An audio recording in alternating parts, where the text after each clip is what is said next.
gabar aqoon-yahanad ah gabar jaamiciyad ah oo aad u qurux badnayd aabaheedna uu ahaa ganacsade caan ah oo lahaa warshado iyo shirkado waaweyn oo fara badan gabadhaasi waxay noqotay bartilmaameedka wiilasha gayaankeeda ah ee la dhacay quruxda iyo xaragadeeda laakiin nasiibkeeda xun ayaa ku soo hogaamiyay nin faqiir ah oo u shaqayn jiray aabaheed xisaabiyana ka ahaa shirkadiisa wiilkii faqiirka ahaa ayaa naftiisa weydiiyay siduu gabadhan ku hanan lahaa wuxuuna go'aansaday in wada kasta uu u maro siduu u guursan lahaa laakiin isagoo awalba faqiir ahaa ayuu haddana ogaa inuu wax walba ku weyn karo oo ay shaqadiisa uga horreyso haddii uu aabaheed ka doonto iyada sidaa awgeed wuxuu adeegsaday waddo shaydaannimo ah si uu uga hanto gabadha isagoo adeegsanaya sixir wuxuu bilaabay inuu sixirka ka barto saaxiriinta ku xeelka dheer sixirka iyo faaliyayaasha camaaliqada ah si la mid ah wuxuu soo iibsaday bugaagta sixirka sidaas ayuu sixirkii ugu bartay muddo kooban si degdeg ah ayuuna u bilaabay inuu sixiro gabadhii jaamiciyadda ahayd gabadhii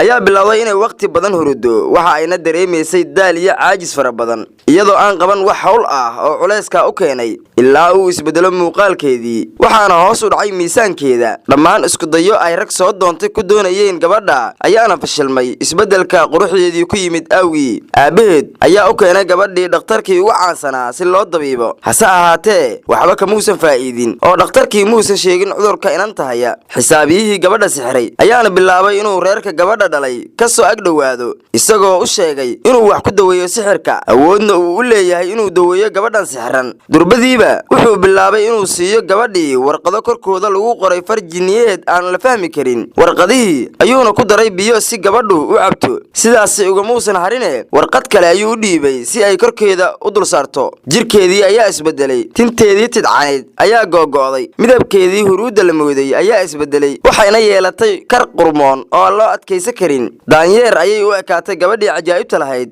xaaladda ayaa ka sii dartay ilaa ay soo laabatay saaxiibteed oo ay muddo sannado ah kala maqnaayeen markii ay ogaatay waxa ku dhacay saaxiibteed ayay u soo araday kulankeedii koowaadna ku akhrisay suuradaha qur-aanka ee kale ah albaqra wasaafaad mu'minuun iyo yaasiin sidoo kale waxay siisay biyo tahliil ah oo ay cabto iyo kuwo ay ku meerato si looga suuliyo jirkeeda sixir ka haleelay laakiin waxa ay kaga digtay inay suuliga la aado biyaha qur-aanka lagu tufay waxayna u dardaarantay saaxiibteed inay akhrisato suuradaha qur-aanka gaar ahaan suuratulbaqara iyo inay xifdiso oo ay ku celceliso adkaaru sabaax walmasaa subax iyo galab walba iyo inay ilaahay uga dhowaato salaatuleyl gabadhii jaamiciyadda ahayd ayaa si marxaba leh u fulisay dhammaan dardaarankii saaxiibteed ilaahay fadligiisa ayayna ku caafimaaday 2 maalmood gudahood waxayna ku soo laabatay xaaladeedii dabiiciga ahayd iyo firfircoonaanteedii maalintaasi kadib gabadhii waxay noqotay mid la nool akhrinta qur-aanka tukashada salaadaha faradka iyo sunnada iyo akhrinta dikriga ilaahay iyo salliga nabiga naxariis iyo nabadgelyo korkiisa ha ahaatee